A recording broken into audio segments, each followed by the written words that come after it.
So this region's winner will go on to nationals in Silicon Valley, and the winner from there will move on to the global competition in Cape Town, South Africa. Very cool. So next I'd like to give a warm welcome to our MC for the night, Ricky Lacorte, a professional DJ, event host, and entertainer. Ricky competed among 30,000 contestants worldwide to become one of the top 10 finalists in the Toastmasters World Championship of Public Speaking in August 2018. Ricky, it's all yours. Here.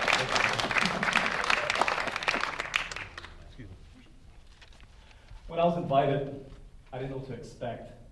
And seeing all of our support system, support group, all of the family and friends that are here this evening, I'm nervous, and I'm not even competing. Now, with regards to my introduction, I did compete, I made it to the top 10. I speak professionally now, as well as coach. But it wasn't always this way. I used to be a gang member, I used to be a bully, and I used to be a troublemaker. The reason I share this is because one person encouraged me to change my life. And here I am today. That one person in this room is every single one of you. You guys are the ones that are rooting your contestant on, your family member, whoever it is that you're supporting this evening. You guys are my band teacher. My band teacher is the one who saved my life. So that's my background. That's who I am. All of you are sheer encouragement. But now that's all done and said, let's get on with what's going to be taking place this evening. We're going to be having a competition. It's going to be fierce, exciting. Are you competing? She's not. She's so excited over here. Now, the reason I want you guys to know that it's going to be exciting is because I want you guys to realize one thing. As we're here this evening, it's not only about watching videos, seeing somebody make a presentation. Today, we are gonna partay. We're gonna party. So when I say what I'm gonna say, the proper response is, oh yeah, as loud as you can. Are you guys ready to have a good time? Oh yeah! That's my man. Are you guys ready to see a contest? Oh yeah! Are you ready to send a winner to nationals? Oh yeah! And you're gonna have to forgive me. I've never worked with a lapel. I swear, I feel like Michael Jackson.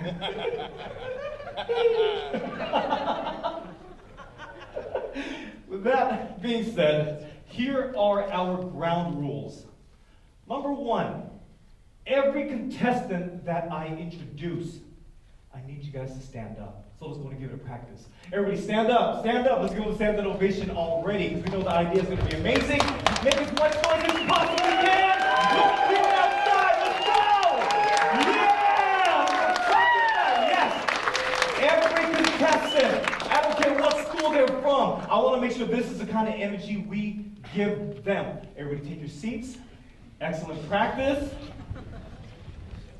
Here are our ground rules. The competition format is as follows. Our contestants have 1 minute to set up. They have 10 minutes to present their product or service. They'll get a 2-minute as well as a 1-minute warning, letting them know to wrap up.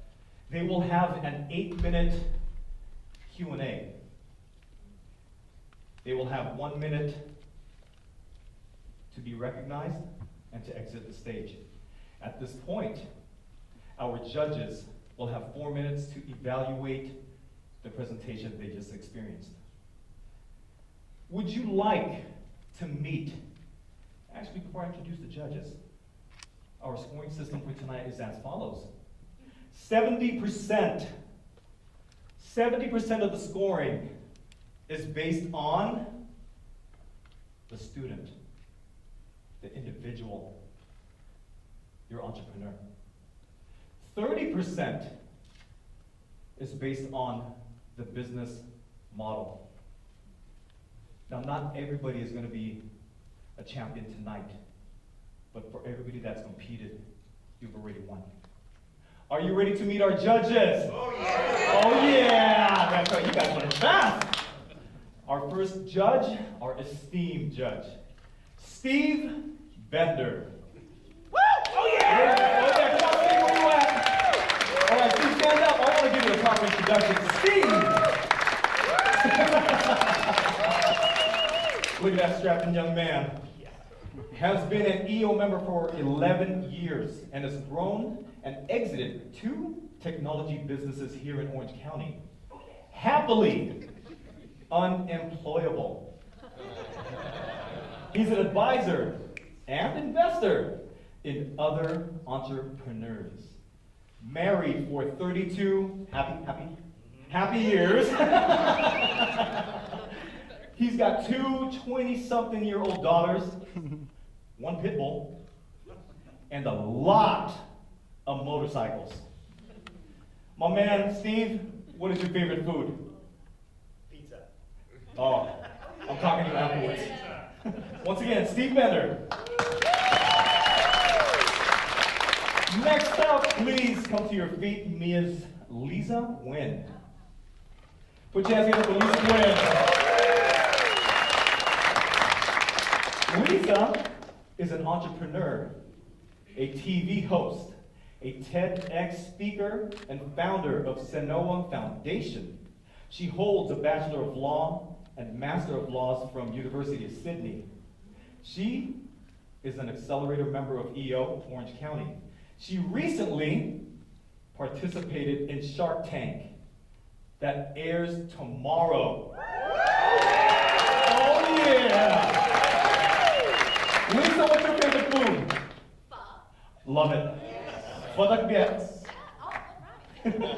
Come on. Sorry, I'm just speaking different languages here. Once again, put your hands together for Lisa. Miss Peggy Ford, please let us recognize you.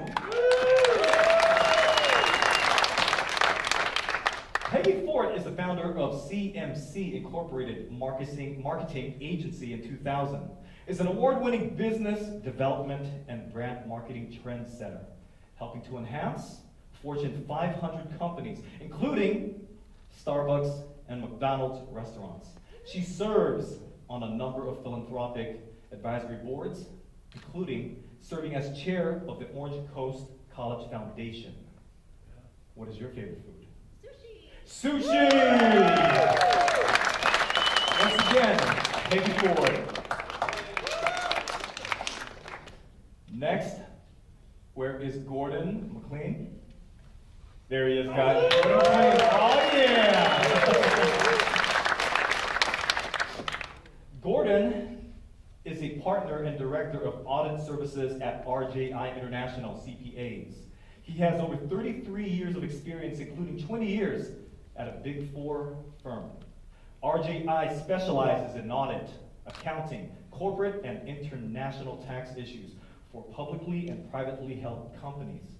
RJI is a valued sponsor for EO Orange County. What's your favorite food? I go Mexican. Mexican food. All right, let's get the chance together. Last but not least, please stand up, Mr. Keith Fiscus. Oh yeah! Now Keith Fiscus is the president and CEO of Innovative Career Resources and a proud veteran of the United States Army Airborne.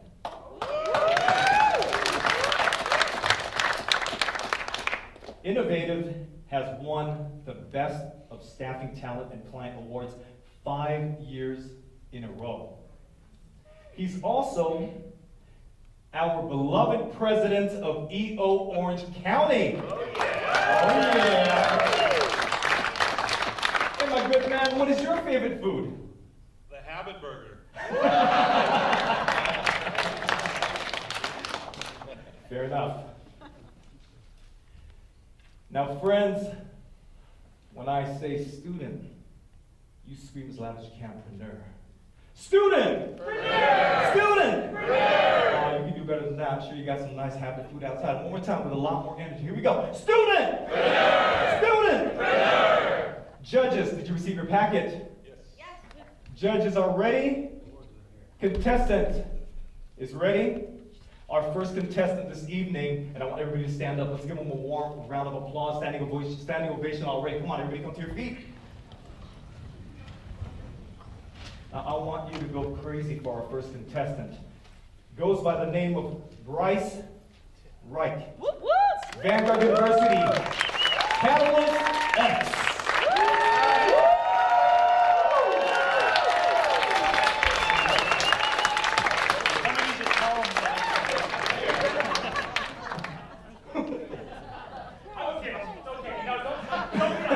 Keep clapping. Stand up, just keep clapping. Let's go! Yeah!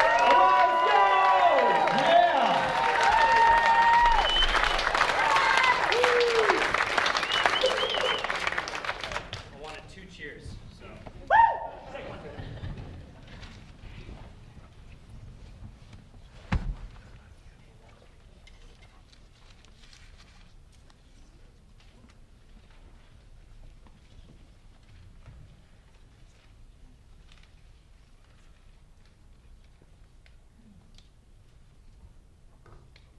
Are you ready?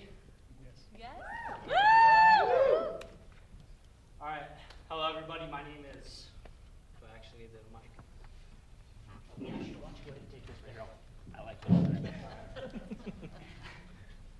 Hello, everybody. My name is Bryce Reich, and I am co-founder and chief strategy officer of Catalyst X. Catalyst X is a peer-to-peer driven platform that focuses on engaging, supporting, and tracking university communities. So currently, universities are ill-equipped to meet the alumni desires for more engagement, costing them upwards of $20 billion a year.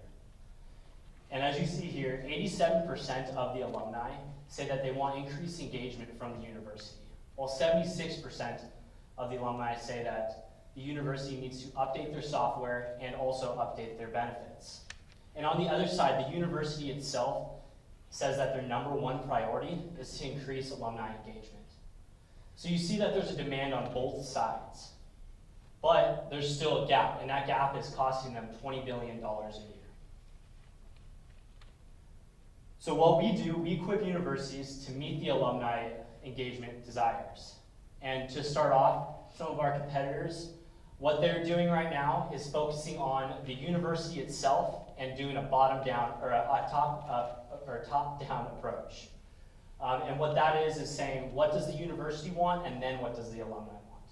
So what Catalyst X does is it provides and focuses on a user experience that really engages the alumni and the alumni's needs.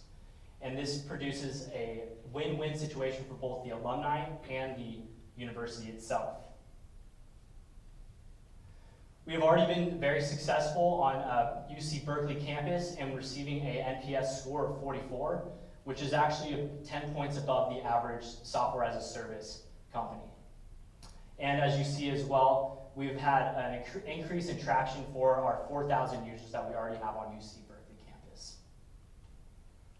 So our platform offers a tailored engagement experience for alumni, students, staff, and faculty.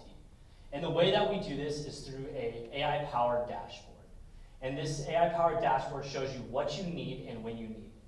We also provide the opportunity for team building, resource sharing, event sharing, and sharing stories of successes and failures. But most importantly, we facilitate mentorship and advisory with the alumni and the student, which in return actually re-engages the alumni and has them put a little bit more trust in the university, saying that they want to take care of the school and take care of the students. And what that means is more money for the university in the long run. And that is one of the most important things and one of the biggest reasons why I joined the team was because of the mentorship and advisory. So to tell you a little bit about myself, I joined the Catalyst X team early stages of product development. The CEO was somebody that I was stationed with overseas. I was in the United States Navy, and I was stationed on USS John S. McCain with him. So he asked me originally to come on to help him out with the veteran side of things. We wanted to do a little bit of partnership with Veterans Affairs. And after a month and a half of working with him, he asked me to come on as a partner, co-founder, and chief strategy officer of the company. And to tell you right now, up to that point, I shouldn't have succeeded. So my sophomore year of high school, I was partying and going into the substances and really getting detached from people and detached from my school. I was on track to actually get kicked out of high school. My senior year, I was also on track to fail out of high school until actually the day after my last day when I turned in some extra credit. When I joined the military, I wanted to stay focused and I wanted to re-engage myself and grow myself. But again, we went back into academics. I went to military training school and I graduated at the bottom 50% of my class.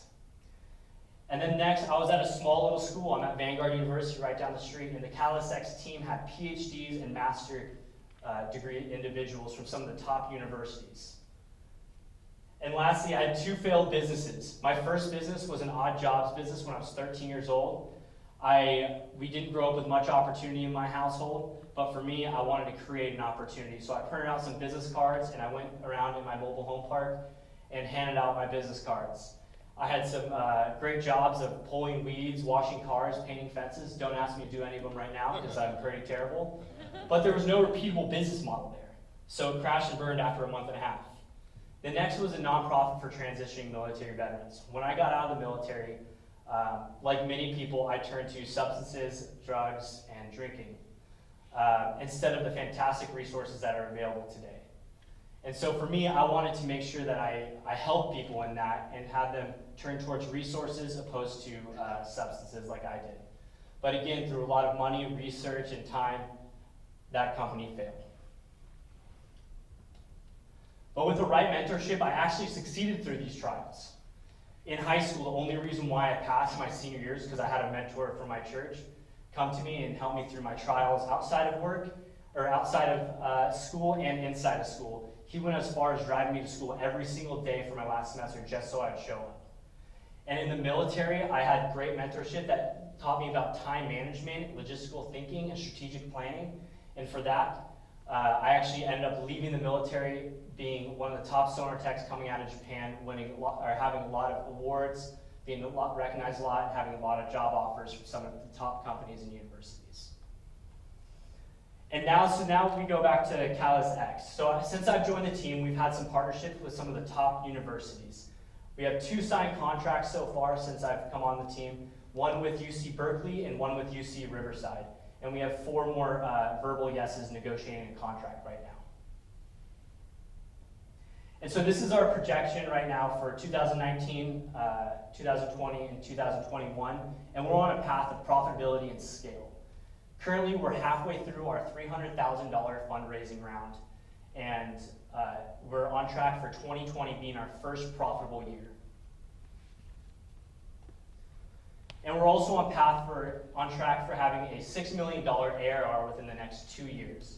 And the way that we're going to do this is through tapping into the university ecosystem and also tapping into the corporate ecosystem. And as you see up there, we already have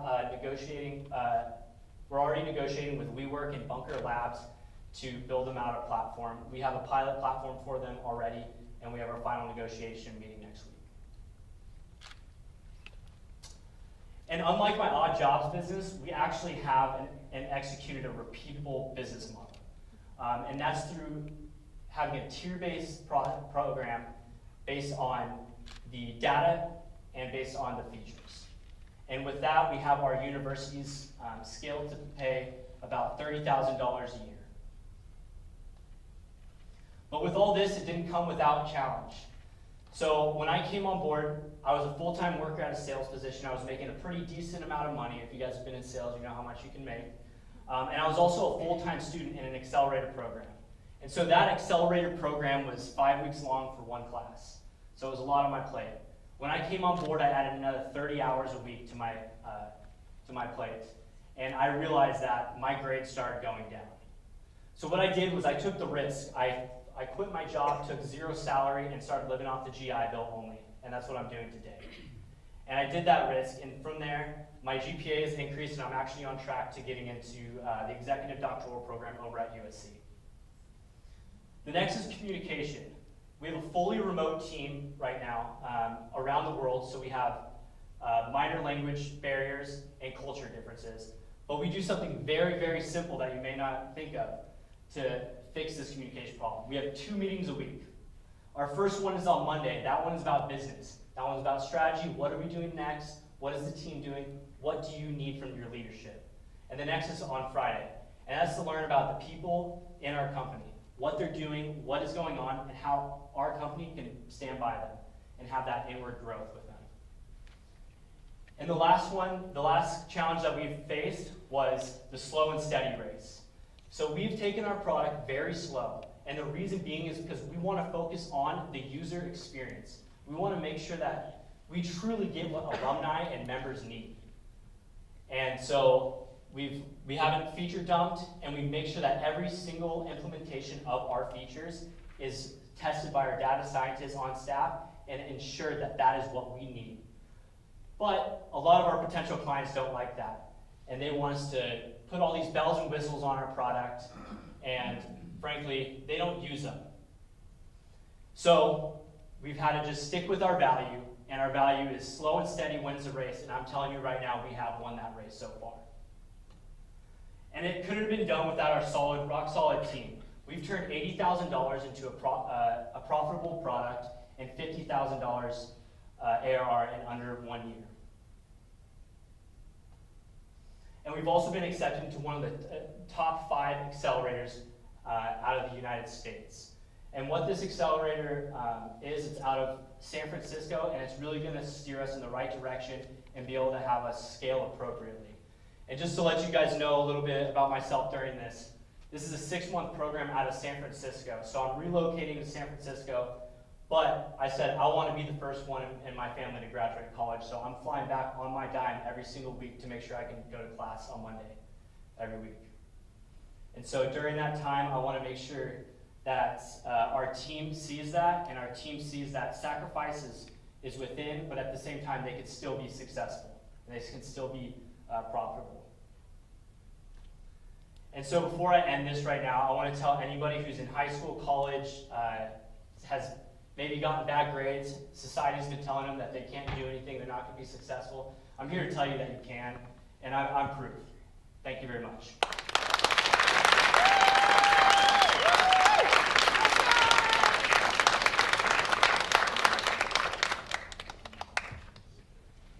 Yes. Can you tell me a little bit about your personal core values?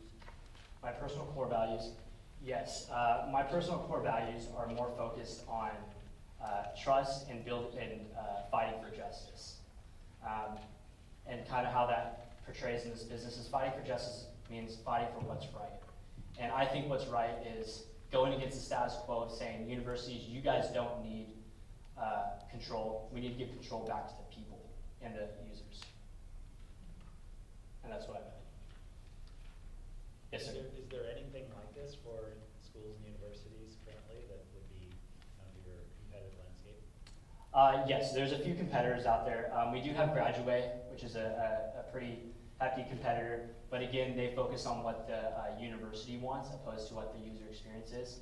And we've actually we've seeded our platform in the innovation and entrepreneurial world first in universities. And so we have a competitor called Startup Tree, but again, their focus is on feature dumping and not giving the user the greatest experience. So we've learned from their mistakes and from some of the feedback. And actually we've had clients come up. UC San Francisco, one of them that we're negotiating right now, was prior with them. And so we've learned a lot from it. Bryce, Yes, first of all, thank you for your service. I appreciate it. You too, sir. Absolutely. What's your favorite business book? And My, why? my favorite business book? Yep. I would say I just read it. It was the Traction Gap. And it's mainly focused on the ability to gain traction in industries like this, and so that's something that I really have grown fond of, and we actually read it as a team as well. Yes, yes, sir. Can you explain where you're at as a business financially right now? I think you threw out some numbers real quick. Yes. That, how are you funding the program now? You mentioned doing some fundraising. Where are you guys at financially? So currently we've raised, in our pre-seed round, we've raised $150,000. We're on track to raise $300,000. That'll give us a year of runway. Right now we have $8,500 overhead every month, and that's just paying our team and our product. Our product has a very low overhead, because again, it's just our servers, and we have a lot of server credits as well through AWS. But we've just hired on 2 more people. That'll give us a $12,000 overhead a month. But again, we have myself and the CEO both not taking any salary, so that's a big chunk out because we're both receiving GI Bill benefits. And so that's where we're at financially. We're on track after the Alchemist Accelerator because we want to make sure that we're increasing our value to be hitting a seed round of about probably $1.5 to $2 million next summer. Yes? If you had an extra hour in your day, what would you use it for? That's a good question. I don't want to say sleep.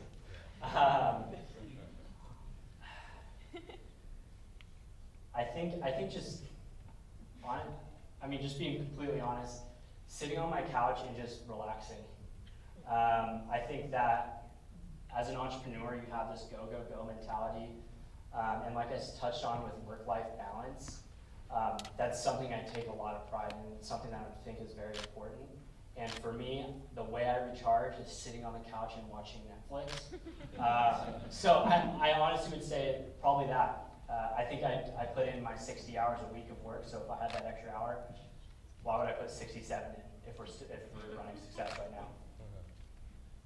Bryce, I'm sorry, what was your position at the company? Chief Strategy Officer, yes. So I'm focused on the sales, internal culture building, client success, while the CEO is focused on our fundraising. What's your development model like, offshore team, and if you had more money, how would you expand that to more rapidly grow your product? So if I heard correctly, you want to know Your development. our development team, and then if we had more money, what we would do with Yeah, it. how's the platform being developed? So currently we do have, we have our data scientist that's in Berkeley, our CEO that's in Berkeley, and then we also have 3 software engineers from South America, and we've been able to grow our product from them. And then also our CTO is, he lives in South America now, but he was in Berkeley going to school up there. And so that's our development team. It's our CTO and then our 3 software engineers, and then we have a couple interns. It's still on startup life, so a couple interns as well. But we've been able to grow a pretty great product with that. But to touch on the question, if we had more money, I wouldn't go any faster. We've put a cap at 10 contracts actually during this sales cycle because we want to, again, maintain client success and make sure that we're giving them everything they need. Because the worst thing that we can do in this type of industry is scale too big, shoot ourselves in the foot, and now nobody wants us. Yes, sir. I think you mentioned your goal is to obviously get your degree, and you're the first person in your family that's got a degree. Yes. Okay, congratulations on that goal. I was a little similar to you. No one in my family had graduated from college, and it's kind of a nice accomplishment. So I ask you, where do you get your drive from? Well, I think I get my drive from a few things. Obviously, I think the military was a big part of it. But I think also just wanting to do better for myself and better for my family. I didn't grow up the way that I want my kids to grow up. And I'm willing to take the risk now when I'm younger and do whatever I need to do to ensure that they never have to go through exactly what I went through. And they never will ever know that. So you also have children and you're married? No. I'm saying like for my future. Oh, for your Yeah. So, yes. So for my future, I don't want them to do that. And I'm at a point right now where I can take risk and do these moves. So if you have a chance to do one do-over on a decision or in business, what would it be? In business or in personal life? A decision with your business. Business. I would say I would say probably be a little bit more receptive to what the other leadership has to say. That has been part of our communication issues in the past. I've been a little bit too harsh when we're all asking for feedback and not really understanding how they best receive feedback. I was thinking people receive feedback the same way that I did, which was wrong. So I think just learning about them more and learning about my team more in the beginning, because now it's just taking a little bit longer to move forward.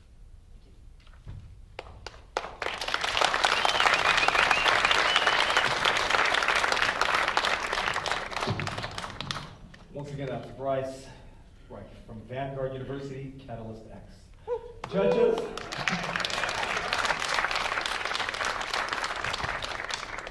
You have 4 minutes. The winner for this evening receives a cash prize of $1,000. That's right. It's been upgraded. The winner tonight receives $2,500.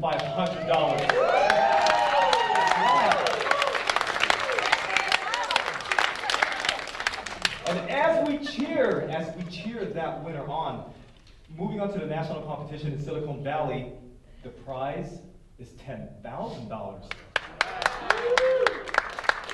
And when he or she moves on to the finals in South Africa, the cash prize is $25,000.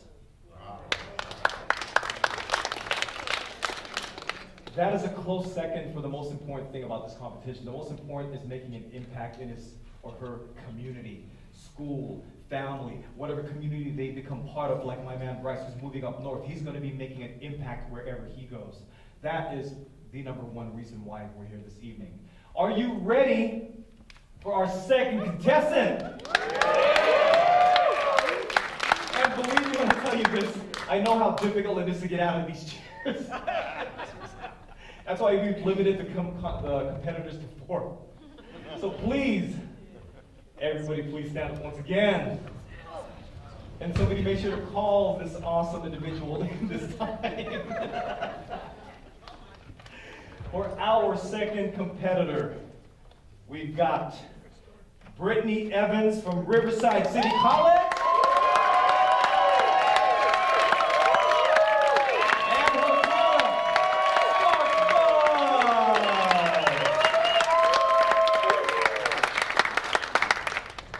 Take your seats.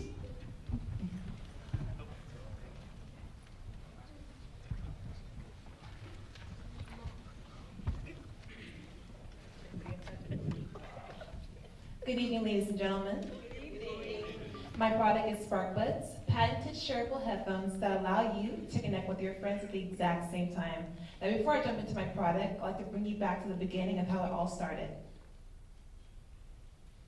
So when I was a senior in high school, my friends and I would share music all the time, but one particular day, the new Beyonce single came out. And we were so excited. We waited so long for this album that during our lunch break, we only had one earbud. And unfortunately, there was 3 of us already. There was already an issue. But we already managed that issue, so we already shared our one earbud.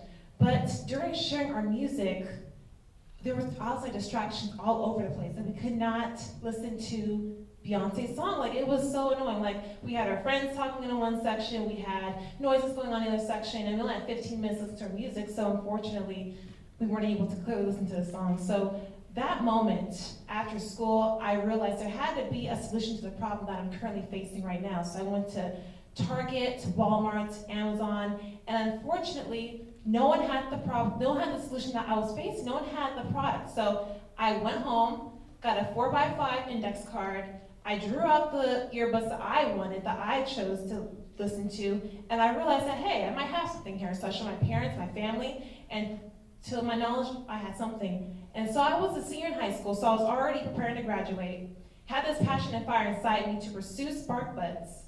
And now is that moment of, you know what, I believe that this is something that I want to do.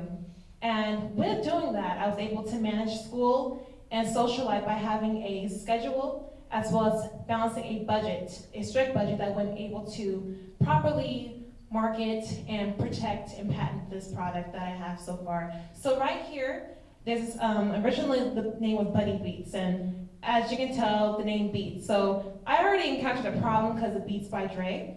The first thing when I filed my name Buddy Beats through LegalZoom, Dr. Dre, his lawyers, they got on me. They sent me a cease and desist letter.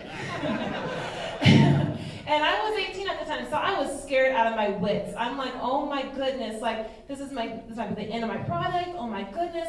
But I learned through that moment, that experience, that you know what, this is something that I want to do. And one of ECO's biggest,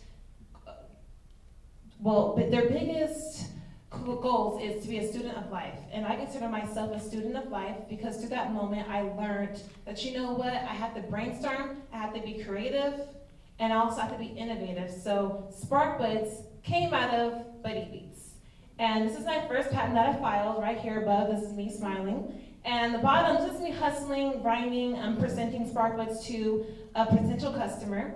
And this is all under the age of 20. I'm 24 right now, so all under the 20, I'm just excited and ready to go. So moving on, this is me and my mom, a beautiful mom, she's sitting in the audience. We were on a show, Entrepreneur Elevator Pitch, where I was able to present, and I wasn't able to get an investment, but I did get knowledge and understanding through the judges there, and I was able to gain feedback and advisors. But through that knowledge, that's when I realized that, you know what, this is what I want to do. I don't want to be someone else's boss, I want to be my own boss. I want to be employable for myself, and not only that, but leave a legacy for my kids. And so that moment, I realized that, you know what, after Spark Buds, I want to move on. I want to start more businesses and inspire and empower young entrepreneurs like myself to do the same thing. So moving on to the problem. Now, current problem with one earbud, it's adorable to share with your friends. It's cute, it's convenient, but sharing earwax is disgusting. It's just disgusting. So that's when Spark Buds comes into play. You have two earbuds all in one jack. So it zips up back into one set. So you have two separate sets for you and a friend. So your shoulder width apart, so you're not too close and you're not too far. And when you're done, it zips back up to one set. And the cool part about it, going to the next thing, is Spark Pods. So you're able to customize your earbuds with the little pods. Now this is popular between the teens and tween girls, because you're able to share, trade, customize, have fun with your friends, as well as just share your music at the same time. Now, for getting into more depth, so we're going to include antibacterial spray for the earbud pods, as well as having a little jack. So we understand that with people, they have like the iOS earbuds, so they're not able to have the audio cord, so we're going to incorporate that into the packaging, as well as Spark Pods, where they're able to connect and have fun and share with their friends. So the next slide, moving on, our target demographic is teens, tweens, couples, and travelers and children. And I came up with that by doing my research, extensive research that I've done when I was managing school, Spark Buds, and working two jobs. I observe people, I study people. Who likes to share their music, who doesn't? And that's the way I came up with Spark Buds. So soon after that, narrowed it down to teen and twin girls. Now I live in the suburbs. I live around schools, colleges, and I live around a mall. So I did my research, I studied, like, okay, what questions do I ask these people that I can narrow it down even more, that way I can market directly to them. And it came down to being teen and twin girls between ages of 5 and 18. They go to middle school, they go to high school, and some go to elementary school. And I used to work at a gym, and I realized that younger kids, somehow they're able to get iPhones. I don't know how, but they're able to have iPhones and iPads. So I realized the younger the audience, the better the product. So I was able to study them, get information on how they like their earbuds, how they like their music, and all that good stuff. So that's how I came up with that. The market size is really huge with the teen and twin girls. They're the biggest consumers so far, especially with help with social media. They're able to make it bigger. So the annual sales, which I got from a website called Statista.com, the annual sales is $100 million for the audio industry for teen and twin girls. Then regionally in the U.S., it's around 500 million with online sales for earbuds, and the biggest is 36 billion annually globally. So the auto industry is not going anywhere. It's always reinventing the wheel. It's always getting bigger and better. So Spark Buzz really does fit a niche in that market between the teen girls. So my potential collaborations are going to be through these brands right here, which definitely relate to teen and twin girls. We have Hello Kitty, we have Disney Princesses, we have Paw Patrol for the little kids, LOL dolls, Disney with the little minions, Barbie, Marvel. So these brands right here can definitely relate to Spark Buzz as well as airlines. I see Spark Buzz expanding to airlines, which is JetBlue, Virgin. I recently went on a trip with my family, and JetBlue has little TVs in the back of the seats. And my mom and I, we were watching TV. I'm thinking, wow, my product would be perfect for this flight. But unfortunately, I have a prototype. I don't have the actual thing right now, but next year. So potential partnerships I plan on partnering with are these brands right here. Again, doing my extensive research study, I realized that people love to shop at these stores such as Sprint, Best Buy, Claire's for the girls, Target, Amazon, Walmart. So these stores are able to give people more access for Spark Buzz as well as online as well too. But these stores right here are the main magnets to get audio products. So the unit cost breakdown is going to be $3 estimate. Cost of goods is going to be $29. We're going to sell online, and the annual budget is going to be $750 estimate for 25 daily budget. So my business model is going to be B2C. So I plan on selling it through the customers as well as having sales reps online, as well as also having a brand ambassador program to promote product.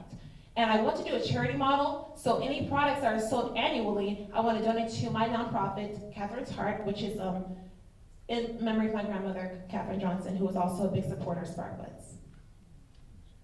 So again, we're going to promote promotional events, product reviews online is one of these marketing strategies, as well as Snapchat, contacts giveaways, and having mid-tier influencers. One influencer I know of is called Life with Mac. She's really popular between the teen and twin girls, and she has over 5,000 followers. So our distribution process is really simple. So you're going to plan on selling the product online. So we plan on marketing it, having it manufactured over in China, as well as having some products manufactured overseas. Scalability, we realized that Bluetooth earbuds are really popular, so we plan on scaling it to partner up with Bluetooth earbuds and having Bluetooth Spark Buds. So the competition is going to be Audio Splitters, Love Buds, and myself. And what makes it so different is the price range. We offer compatibility, we offer versatility, whereas Audio Splitters they're good, but they're kind of old school, and some of them go for $1 to $14, and Love Buds go for $34.99, and Spark Buds goes for $30. So it's myself and my team, we have over 30 plus years combined in the audio industry as well as the retail space of Spark Buds. And the annual growth rate, so far I estimate for next year we're going to have a little over $100,000 in sales. And by 2023, we plan on doing $5 million in sales. Alrighty, well thank you so much. And Spark Buds, twice the fun, you think it's just one. Thank you so much.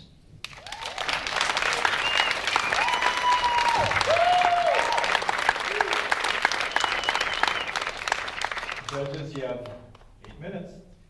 Wow, you're amazing. Thank you. Thank you. Can I ask, you were saying that it would cost $3 to manufacture this. Yes. Is that landed? Is that's here, like arriving here in America, all packaged and stored? Yes, that's all together, package, storage, everything. $3. Well, that's really good margin then if you're going to be going direct to consumer. Have you found a manufacturer for this yet? Yes, I have. He's based out in San Diego. His name is Ricardo Singer. He's owner of Sing Tech, and he is really well connected over in China. Also based in China? Yes. I have more questions, but I'll let you. Okay. I'm not sure if I saw it on the slide. How much funding have you raised thus far, and where's that come from? And then how much money are you going to need to commercialize the product? Yes, so far I raised a little over $30,000. A lot of that came from sweat equity. I currently work 2 jobs, and I have a supportive foundation, my parents as well too. So far a lot of them have helped. And I plan on looking into having a little bit more of $100,000 for funding, because we want to start off small and then grow big. The money that I'm gonna use small, I'm gonna reinvest that back into the business and just have heavy marketing the product. Are you still in school? How much are you working on this business, and kind of what's your day like? Yes, so I go to school part-time. I go to RCC, Riverside City College, and this is my full-time job on top of working 2 jobs. Amazing. Yeah, thank you. Sorry, you were saying, I saw a picture on Kickstarter.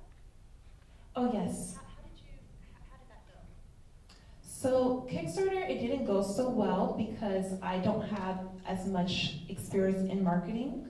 So I'm still learning that right now. Again, being a student of life, I'm still learning, I'm still going over the kinks. But I do plan on going on Indiegogo, that's my plan.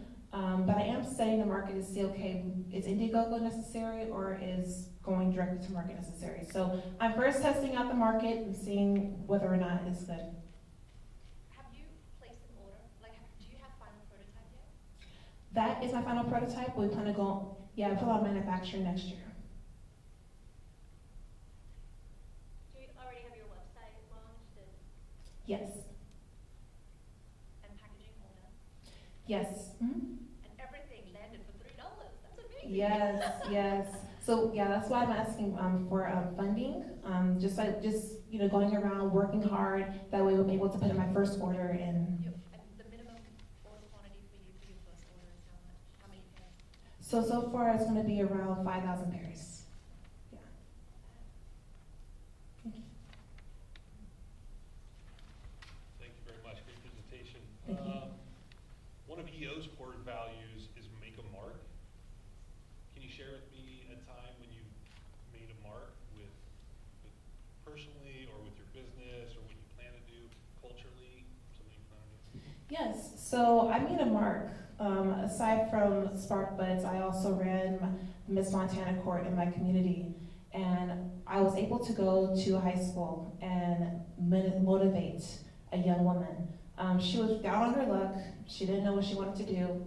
So I felt like it was in me to go minister to her and let her know, hey, look, I'm not perfect. There was once a time where I was a student that I was getting D's and F's, and I was insecure. But I was able to tap into my strengths. I was able to rely on my source, which is God, and I was able to find my way and be an influential person in my community. So I was able to make a mark through that. So aside from Spark Buds, I was able to motivate her, get her to go back to school, and that's what I see. That's something that really sticks out to me because I know a lot of young people, it's kind of hard to reach out to them, but yeah. Thank you for sharing. Thank you. You talked about a legacy of more businesses in your future, which is cool. How does that fit in with, how long you see yourself doing this company and, kind of? Yeah, so this fits in everything that I experienced with Spark Buds. Once I plan on selling the business, I plan on starting another business. So that's how I see the legacy. So once I, cash out, exit, just like you, I plan on starting, more businesses and starting, more, generational wealth for my family and just for people around in my community. I plan on starting the nonprofit, Catherine's Heart, and growing that and expanding that. So, yeah. Thank you. Hi. Can you say what your exit strategy is? Yeah, so my exit strategy is to sell a little over $5 million. Soon after that, hopefully get a meeting with Apple or JetBlue and expedite and go from there. So. Can you help me? Sorry, with the what's that thing without the string? Gosh. Yeah, the Bluetooth earbud. Like how? Because I think you were saying that you do want to go into the Bluetooth and the earpods. Yes. Tell me about how your earpods are going to be different from the current Apple earpods right now that's available on the market. Sure, yeah, I will pull up the slide right now for you. So far it's going to be different because as you can tell, it's going to be Bluetooth earbud. I plan on implementing a Bluetooth technology inside of it. So whenever you have like the Spark Bud Bluetooth version, you can be compatible with someone else's Spark Bud Bluetooth version as well too.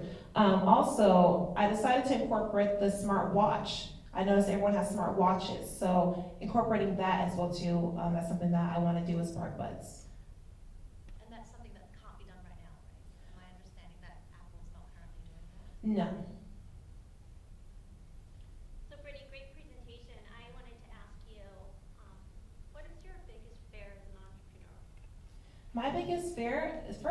personally, I'm a perfectionist, so it's being rejected. You'd be surprised, I had this business for a couple years now, and still, rejection hurts, but I have to pull myself up and lift myself up. So I overcome that by simply, realizing that I have something new in my hands, and that not everyone knows what it is, and that makes me special, so, yeah. Do you have any personal heroes right now? Yes, I do. My parents. And my personal hero, who's no longer with us, is my grandmother. She has overcome a lot. And, she battled cancer. So, even though she's not with me, I know that, she has that fighter inside of me, and I have that in myself too. What's the mission of your foundation? My mission is to tap into the creativity of others and understand and be persistent with Sparkbuds. For the foundation? Oh, my bad. Yeah, the mission is to help other people who are overcoming cancer and helping families that are helping the patient that has overcome cancer. Yes, because we were the caregivers of my grandmother. All right, judges, any more questions? All right, nice job. Thank you.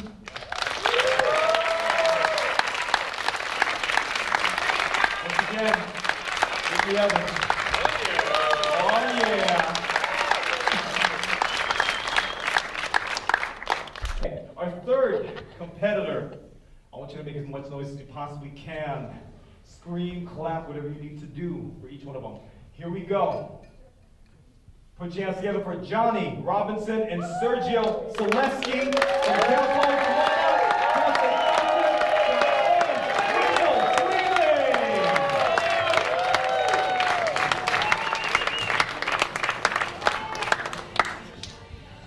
So hey everyone, thanks for coming. I'm Johnny, I'm Sergio, and we're Orange Window Cleaning. So a brief background about myself. I'm actually an OCC alumni. This is my first time getting to see this. It's pretty cool. I graduated high school 2016, and I had probably 2.0 GPA, just the minimum threshold you had to graduate high school. I was a terrible student. You can ask any of my family members right here. So I kind of realized I had to get my act together when I came here to OCC. So after realizing that, I just taught myself a little self-discipline, and I got a 4.0 my first semester, and then got good grades the rest of my time here, and then I ended up transferring to Cal State Fullerton, where I'm at today. So I'm Sergio, currently a fourth-year civil engineering major at Cal Poly Pomona, and my story really begins back in middle school when my uncle was the first person in my family to go to college. He was always like an older brother to me, so when he did that, it really inspired me to want to follow that same goal. So around this time, I also found out that my family wouldn't have the money and the means to send me to college, but fortunately, I found AVID, which was a program that helps students like me get the knowledge and the resources to go to college. So I worked my butt off in high school, got a 4.2 GPA, and I was able to get scholarships, financial aid, and with the support of my family, move out at the age of 18 to pursue my goal to go to college. Hey, you may be wondering, why start a business and why did you choose window cleaning? Well, me and Sergio, we've known each other since 7th grade. He's my best friend, and so we both came down here for college. We grew up in the high desert. So we skipped class one day in the spring of 2017, and we went to the beach. We got to talking about what we wanted to do with the rest of our lives, and I had just found out, I had always thought you needed a degree to start a business. I found that out, and I told him, I was like, yeah, man, I want to work for myself. You know, I want to be my own boss. I don't care what it is. I don't care what industry it's in. I just want to work for myself. And he's like, oh yeah, that's cool. I want to do civil engineering, make $80,000 a year with my benefits. And I was like, oh, cool, man. Good for you. Didn't think anything of it. And then we went to, or about a week later, he gave me a call, and he told me, hey man, I want to start a business. I was like, oh, awesome. Well, let's get to brainstorming. So we started thinking of ideas. We needed something that was going to make money quickly and had a low barrier to entry. So it came down to landscaping and window cleaning. Obviously, we went with window cleaning. I sent Sergio $75. He put in $75, bought some supplies, threw it in my RAV4, and we hit the road to go sell to every single storefront we possibly could. And the first one we went to was actually this donut shop around the corner. And we went up and said, hey, can we clean your windows? And they say, yeah, go ahead, but we're going to pay you in donuts. So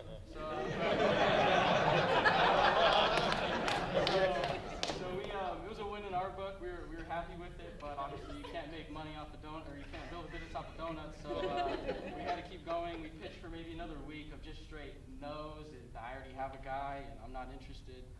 And so just kept going, and then one day in Old Town Orange we were pitching, and we ended up getting this one just whole street of accounts. Got extremely lucky with it. Got maybe like 6 accounts, and that was like our really first like euphoric feeling of, okay, maybe we can turn this into something. So we fast forward to 2018. That's when we rebranded to Orange Window Cleaning, and we really took the business to the next level. We partnered with a few local made companies. We started using Yelp, started using Nextdoor, and residential became a bulk of our business. It sounds easy now, but that summer we got rejected so many times. We literally had doors slammed in our faces. Like, I don't know how we didn't quit, but we just had this motivation that wouldn't let us. So by trying to get our Yelp reviews up, we really started focusing on customer service. And that would eventually be the differentiator between us and all the other window cleaning companies in Orange County. So this is our Yelp right here. We have over 50 5-star reviews. Yelp doesn't show all of them due to the algorithm, but as you can see, we have a 10-minute response time. We really believe in customer convenience, and that's an actual 5-star review that's on our page. So then we jump into 2019, and I had transferred to Cal State Fullerton, and he was looking for an internship, and that kind of made me want to look for an internship too. So even though I didn't want to work for anyone, I figured, hey, I mean, I haven't tried the corporate life, so maybe that might be different, you know? So I applied for a sales internship. I got it. I was out in Dallas, went out there for 2.5 weeks, and then I quit and drove home to work on the company full time again because I didn't enjoy it. I felt like I was just taking a step backward. About a month later, he quit his internship, joined me back, and we were back in business full time this summer, and it was really our crazy growth year. We built relationships with property managers and facilities managers, and they gave us big, 3-4-story buildings that we're doing now. Additionally, we added on pressure washing, solar panel cleaning, and screen repair, so that's been pretty lucrative for us. Year to date, we've done, as you can see on our P&Ls that I provided, we've done $32,166 in revenue. That's at a 46.6% profit margin, and projected, we're looking at $50,000 to close out the year, give or take. And some of our customers include Teacher Creative Materials. They're one of the largest women-owned businesses in Orange County. We have, for some reason, tree trimming services like to use us. We have the #1 tree trimming company and the #4 tree trimming company in the U.S. as our customers. And also, I'm sure you all know Aston Martin. We do the corporate headquarters. And that brings us to reflect on what we've learned throughout building this company. And the #1 thing we have to say around here is do hard things. And what that means is basically you don't find any growth in your comfort zone. So every time we've not wanted to do something or been uncomfortable with something but did it anyways, we found that there was tremendous rewards from us doing that. Additionally, about 90% of our residential customers are other successful entrepreneurs because window cleaning is a luxury. So they're able to just pass down tons of wisdom and knowledge that they've learned throughout building their companies, and that's also why I was interested in EO. So that's helped out tremendously and really has taught us a lot that I don't think we could have learned in a college classroom. So as for what the future holds, next summer we want to have 2 trucks and 2 full-time crews, and by increasing our capacity, we'll be doing around $200,000 in revenue for the year 2020. Long term, we want to be able to scale and grow, and eventually one day join the EO network. Woo! Yeah. So just some of our projections. 1 truck running 9 months out of the year, since window cleaning is seasonal, can make around $144,000.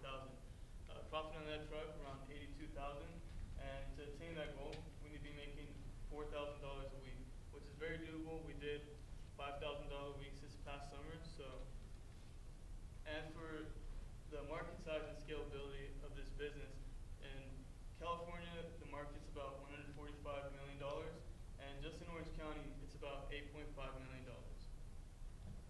So how are we going to go about attaining these goals? In the spring of 2020, I'll be going full-time after I graduate, and I'll really be able to devote all of my time to the business. We really struggled throughout college, really trying to balance having a full-time school workload and the business. We've turned down plenty of jobs because we were in finals or we were in class. So me going full-time is going to be really beneficial.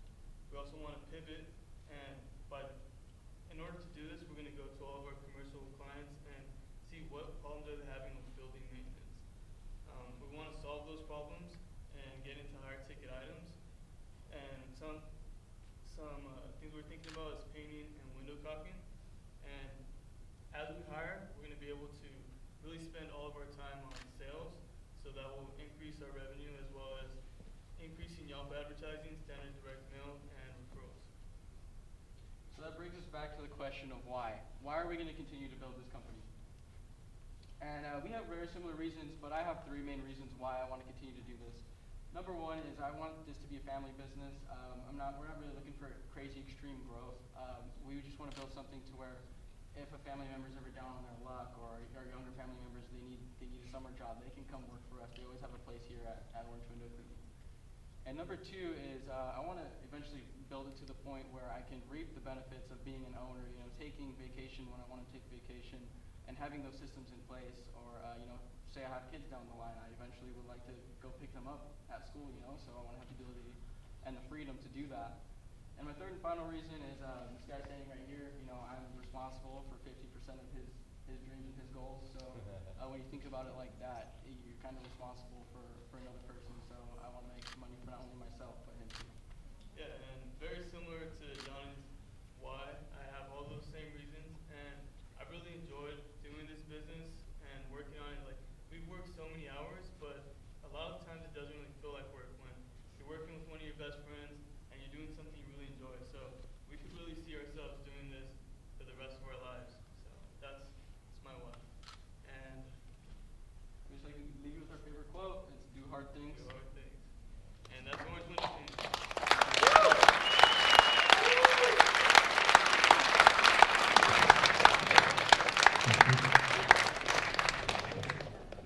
Judges, 8 minutes. Go ahead. So right now it's just you two in the business? We have 3 part-time contractors that will 1099 at the end of the year, and then we have a CPA. I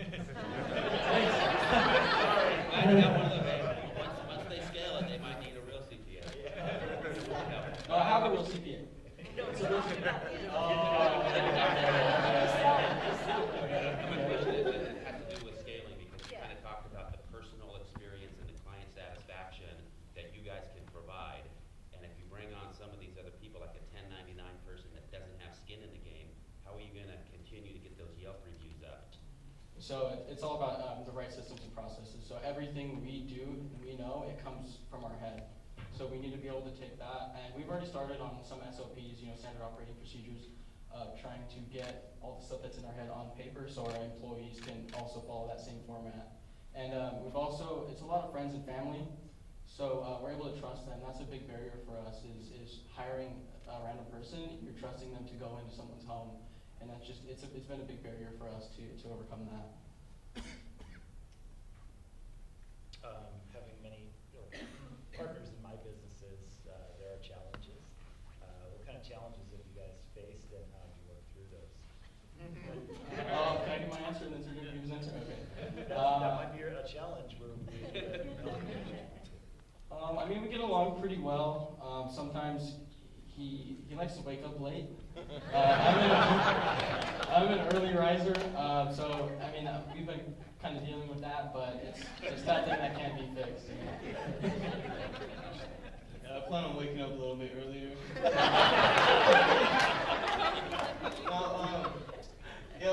We started out as best friends, and we plan to keep it like that. Sometimes we have disagreements, but I feel like we're pretty mature about handling those disagreements, so that's the plan. So, yeah. So there is a company called College Humps, Calling Jumps, Yeah. I think they run. Yeah. And you guys kind of remind me of them. I don't know. They were on Shark Tank actually, and then just last year I was actually Googling what their revenue was, $129 million in 2018 based on a franchise model. So I'm interested to know, you have the potential to do that, although I think that you would need a slightly sexier name than Orange Window Cleaning though. College humps are really cute, so you gotta do something like BFFs, But anyway. That's a good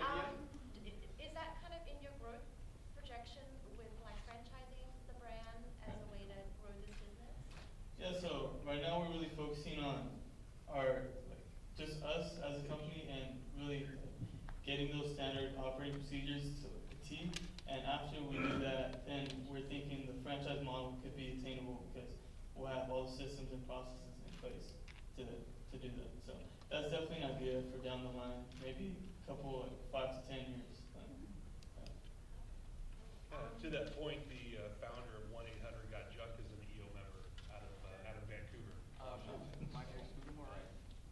Say again? Scudamore? Brian. Brian. Yeah.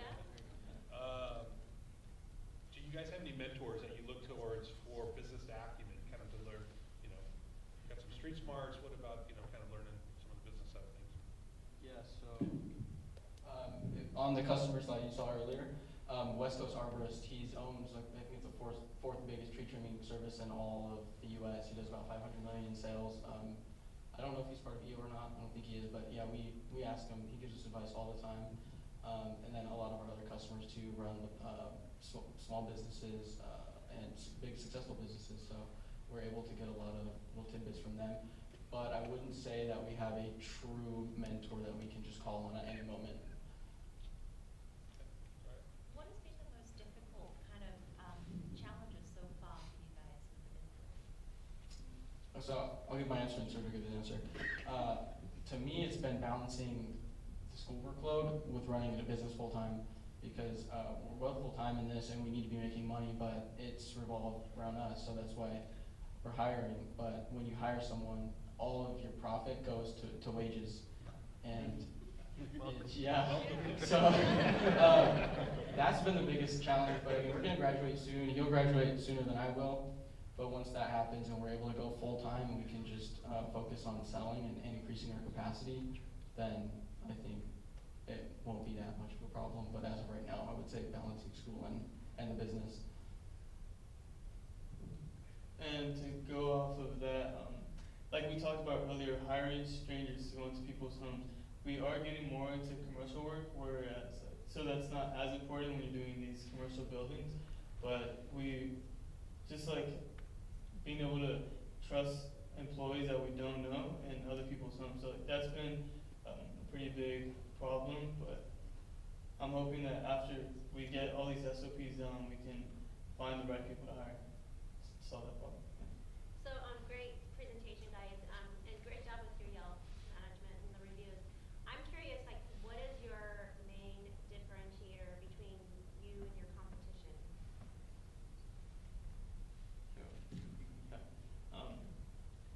I would say it's customer service. Well, like one of the things that we do when we go into houses is we always make small talk. It's part of the standard operating procedure. We make our employees make small talk. And when you do that, it makes the customer feel really comfortable with you being in the home, because they get to know the employee. It's not just a random person anymore. So I think that's one of our biggest differentiators. Yeah, just to add on to that, every time I'm in there, it's always, what do you do for work? It goes a long way. It just, as soon as you say, what do you do for, people love to talk about themselves. So if I'm in a customer's home, that's always what I'm just building rapport, because I want them to use this again, and they can refer us to their friends. So that's huge for us, is just making small talk. And I've noticed when we're working alongside other contractors or home service companies, they just sit there, they do their work, they don't talk. I mean, humans are social creatures, so I love to talk to people, so that's what I do. And I feel like that sets us apart. And also our uniforms as well. A lot of window cleaners just show up, just one-man shows. We call them bucket bobs. And yeah, just looking professional. And we have a truck now, and it's got a logo on it. It's real nice. So that sets us apart. Make sure to trademark all of your assets. Will do. Thank you, judges.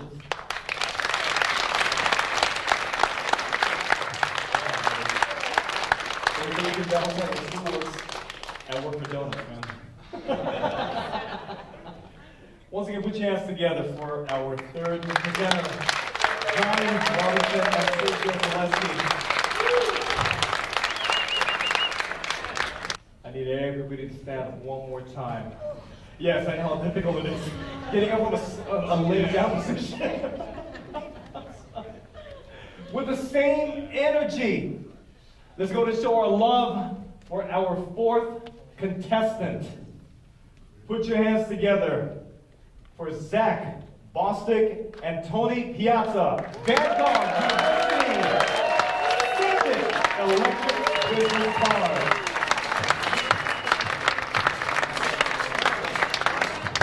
Yeah, Vanguard. Can everybody hear me? Yeah. Everybody good? Good evening, ladies and gentlemen. My name is Zachary Bostic. I am the CEO and founder of Send It Electronic Business Cards. With me tonight, I have my partner, Marine Corps veteran, founder, and COO, Tony Piazza. Good evening, everybody. We would like to just take this moment to thank GSEA for extending this invitation and allowing us to present tonight. Before we get into our presentation, we feel it's important to go over how we got to where we are today. You see, not more than 2 years ago, Tony and I were getting out of the Marine Corps, looking for jobs, and getting declined every which way. So we did what any sane person would do. We started a business. It should be really easy, right? Actually, at first it was. We started and opened a restoration company, and the jobs were flowing in. We were making decent money for two guys who just got out of the military. And one day we were offered this opportunity to start a franchise. We discussed it as partners. We decided to jump on that. We got a company truck, an office, all of our contractors lined up, and at this point we just kind of knew all the jobs would come flowing in. They had to, right? But they didn't. You see, what was supposed to be an equal partnership between franchise and parent company was just not there. They didn't pay for what they said they were. They were supposed to pay for marketing, leads, administrative costs, and operational costs. It just wasn't there. Zach and I did everything we possibly could to make this franchise successful, including running both of our bank accounts all the way to zero to try to make this happen. We went door to door, hundreds, maybe even thousands of homes, hoping that somebody would say, hey, I want that new roof, or hey, I want that new AC. And eventually somebody did, but then they had to call us back. But at that moment, we realized we didn't even have business cards. We were so broke we couldn't even afford business cards from Vistaprint. So we took some scratch paper, wrote down our name, wrote down our number, gave it to them, and we just hoped that they would actually call us back. And they did. Later that night, on my drive home from the office, looking at my gas tank on E, thinking, how could I let this happen? Where did I go wrong and fail this company? Maybe I should just go back to the Marine Corps, a job that I actually know, and a steady paycheck. Then I got a phone call from Zach, and he didn't say much, but what he did say was, hey man, I don't have much time, but why don't we create an app to do business cards electronically? But I gotta go. To my defense, I'm pretty sure I was actually busy that night. So I spent the rest of the drive home and all night thinking about this idea that Zach had presented to me. Talked to my wife about it. Now I know that Zach and I had no idea what went into making an app. And neither one of us know how to code, a language that we'll never know how to speak. But I decided, you know what, let's try to give it a shot. So that night, we got on the phone, and we just started doing some basic research about business cards. And what we found was actually pretty amazing. We found things like 88% of all business cards are lost or thrown away within the first week. Businessmen and women spend an average of $197 per year on business cards. Only 2% of business cards that are passed out actually convert to a sale. 6 million trees are cut down annually just to produce business cards. And if you do the quick math on that, that's actually 5.2 million trees that are literally just thrown away every single year. Now, this became more than just an idea, and more than just trying to save ourselves and users money on business cards. This was now about saving the environment and helping eliminate that paper waste that business cards were creating. Now, like Tony said, we had no idea how to code. So I went to Facebook, found a Facebook group full of veteran entrepreneurs called Vetpreneur Tribe, with over 13,000 members. And I made a quick post, and it went like, looking for an app developer in the San Diego area. Within minutes, I found a developer, and within a week, we had a new partner, Mark Doherty, a Marine Corps veteran with over 20 years in software development. Now, for the next few weeks, he developed a non-functional prototype for us, but we still had one major issue. We needed money, and a lot of it. So, we put together our business plan, we put together a marketing plan, and we figured out just a few investors that we could go to. The first two were absolute failures. They didn't see the potential at all. But that third investor did, and he invested $100,000 for 6%. Now, the next few months were a blur as they flew by, and we worked on things like websites, versions 2 and 3 of the application, new features, legal paperwork, and all of those things bring us to where we're at today. Introducing Send It Electronic Business Cards, a mobile application that allows you to send, receive, and store your business cards electronically. So no more lost or thrown away business cards, no more spending $197 a year, and most importantly, no more trees being cut down to create these business cards. When we began developing our app, we wanted our app to be as close as physically possible to handing that business card to somebody. But that meant that it needed to be two things. It needed to be quick, and it needed to be very easy. With our application, you can send a business card within seconds, via text or email. A digital copy of your business card will be sent to either location. That text or email will also have all of your contact information, as well as a link to download our app if the receiver wishes. If they wish to download our app, your digital copy, as well as all your contact information, will be uploaded directly into their wallet. When we began, we knew that it needed to be very user-friendly. So we just developed our app with only 3 tabs. My Cards, which is where you upload your business card, either a snapshot, a photo, or a digital, professionally designed business card that uploads directly into your account. After that, you enter any information that you want your clients to see about your company. We also have My Wallet. This is where you have any business cards that you have received from other users of our application, or those that you have actually manually uploaded into your account. Another addition that we added to this app was primarily for those service-based industries, and I know we have a window cleaning company in here, so this is for you guys. You can link all of your social media accounts to your business card within the app. Facebook, Instagram, Pinterest, YouTube, you name it. This allows you to showcase your work and show your customers exactly what your company is capable of. And while we're showcasing your company, we also added a ratings and reviews section, which allows you to showcase that you are an actual 5-star provider to your clients. Now, when we created this, the idea was to be able to save our users money, and we still do. In fact, we will save our users $150 per year just by simply switching to electronic business cards. Our first account is our personal account, and this is always free to our users. This is where you can store as many business cards as you want to, absolutely free of charge. Our next account is our business account. This is for those independent agents, those sales reps, owner-operators, and this is a $3.99 a month package. This unlocks every feature that our app has and will have, including unlimited sends, receives, and storing of your business cards. And finally, we have an account for that small or corporate business owner that wants to have all of their employees on one account. This unlocks all of the features as our business account, but at a discounted rate per employee. But a business is not a business without its why. When we started, we wanted to make an impact. The business card industry is extremely wasteful. And to combat that, Send It Electronic Business Cards will plant 1 tree for every user that downloads our app. It is our hope by the end of 2020 to have over 100,000 active users with over 100,000 trees planted. Now, who would like to send it with Send It Electronic business cards? Thank you.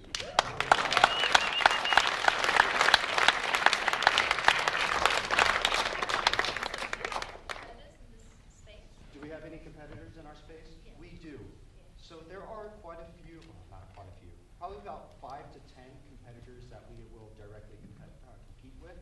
Now, I say that in a loose term because when we started developing our app, we put about 10 months of actual research into other platforms and how they operated. And what that meant was, some of these apps have, you have to go 10 layers deep into their app to actually be able to reach that send function. And so when we developed our app, we wanted our send to be directly in front of our app, accessible by anybody immediately. And how many users do you have so far? We have 2,000 planned. We are not launched yet. We are hoping to launch in December. Oh. I loved that presentation. Do you have any financial projections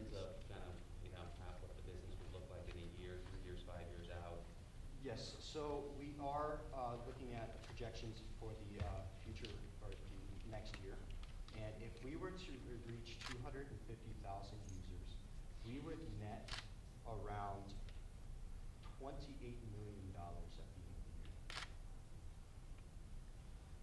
What's your work, school, life balance like?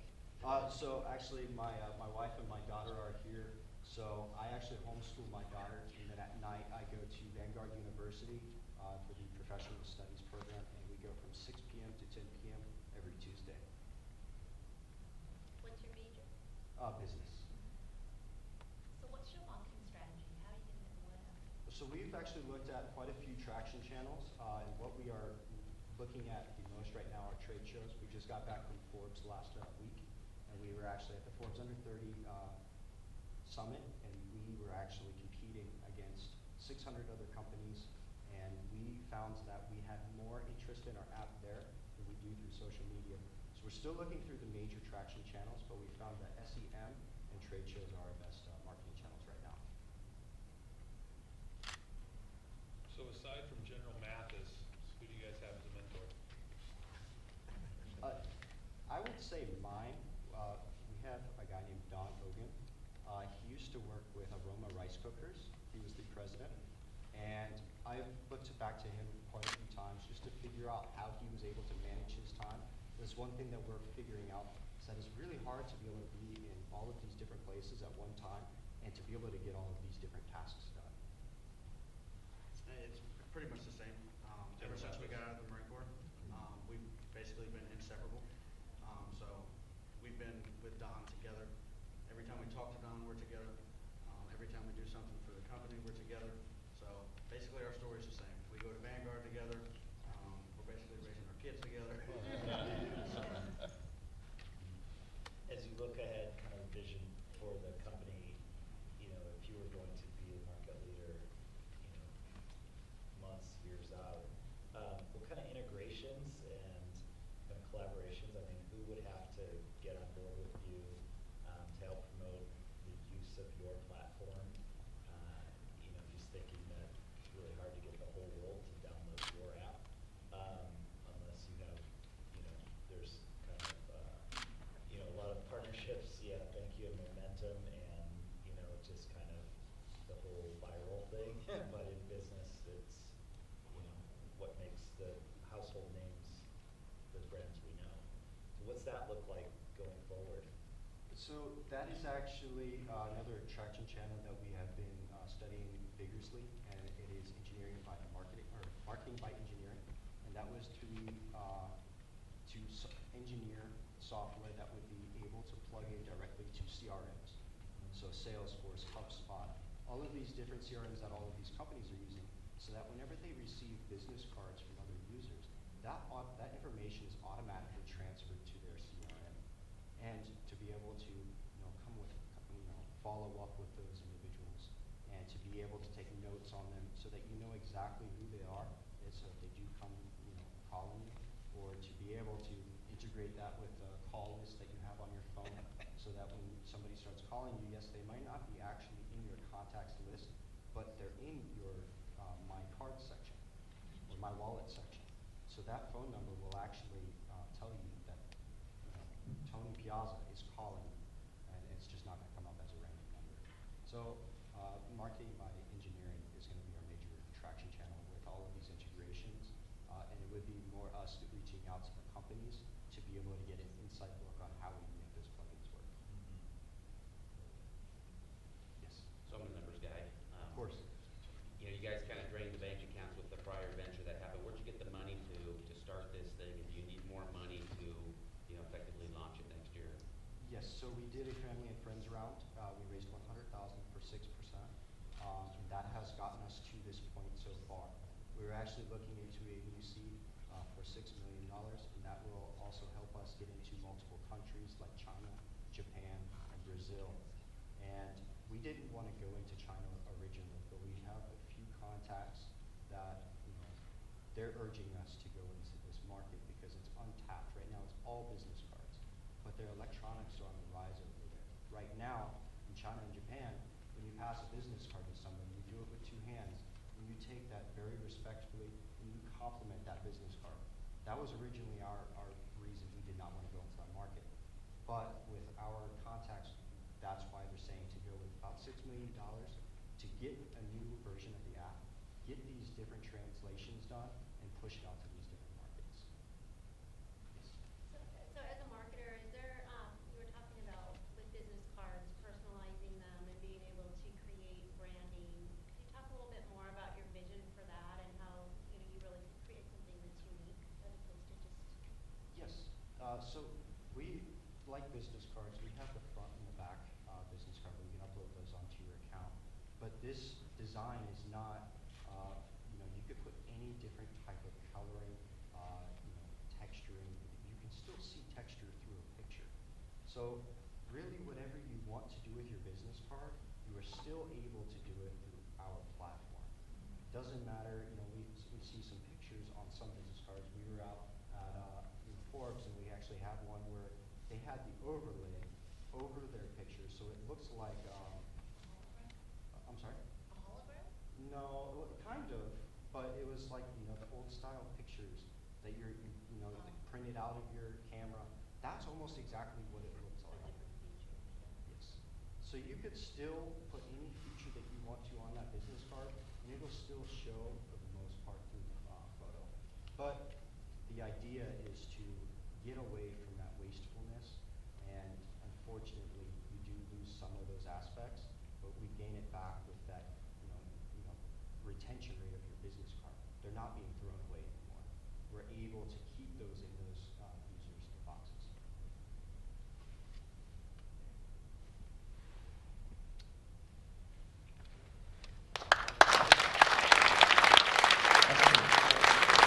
Thank you, gentlemen. Okay, all of our contestants, please stand on stage one last time. Right here. All our contestants. Now, everybody, you're going to do this for one last time. Please stand up. Ooh, we're going to find out who the winner is tonight. Remember the operative response. Oh, yeah. Did you guys have a good time this evening? Oh, yeah! Are you ready to find out who won? Oh, yeah! All right, everybody. Drum roll, please. Stomp your feet. Whatever you got to do, keep it going. Keep it going. Our runner-up for this evening gets 1 year free of accelerator membership. Runner-up, Johnny Robinson and Sergio Selesky.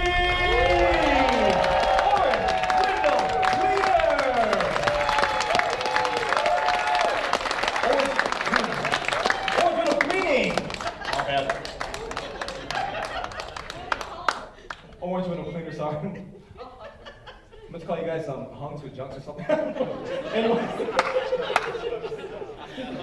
I don't remember what the title was, but you know what I mean. All right, well, let's keep that same energy going for our grand prize winner. Moving on to the next round. Ready for that check of not $1,000, but $2,500. Put your hands together for grand prize winner this evening, Zach Bostic and Tony Piazza! Oh yeah! Yeah! Send it electronic business card! The grand prize winner. Congratulations, gentlemen!